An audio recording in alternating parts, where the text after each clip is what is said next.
شادی کی پہلی رات دلہا کانے کا بڑا سا تال لے کمرے میں داخل ہوا۔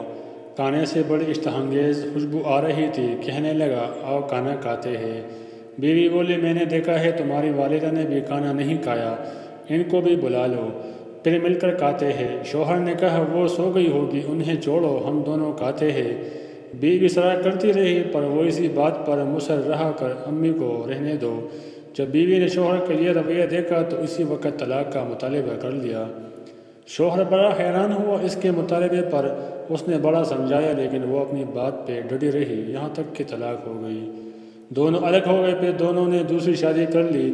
30 سال گزر گئے۔ عورت کے بیٹے ہوئے، بہت محبت کرنے والے، ماں باپ کا خیال رکھنے والے، بہت آسودہ حال تھی، اور اس نے ارادہ کیا کہ حج کرنا چاہیے۔ سفر کے دوران بیٹے اس سے کسی ملکے کی طرح پیش آ رہے تھے، پاؤں زمین پر لگنے نہ دیتے تھے۔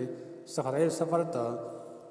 راستے میں ایک آدمی پر نظر پڑی جو بہت بری حالت میں بھوکا پیاسا، بال کچڑی کے کپڑے پرانے۔ اس عورت نے بیٹوں سے کہا، جاؤ دیکھو کون مسافر ہے، اسے اٹھاؤ، ہاتھ منہ دھلا کر کھانا کھلاؤ، پانی پلاؤ۔ چنانچہ بیٹے گئے، ماں نے جیسا کہا ویسا کیا۔ عورت کی جب اس پر نظر پڑی تو جان گئی کہ وہ اس کا پہلا شوہر تھا۔ کہنے لگی، یہ کیا کیا وقت نے تمہارے ساتھ، اس لیے میں ڈر گئی کہ کل کو میرے ساتھ بھی ایسا ہی ہوگا۔ یہ دیکھو آج میں کہاں ہوں اور تم کہاں۔ ماں باپ کے ساتھ برا سلوک اللہ کی نافرمانی ہے۔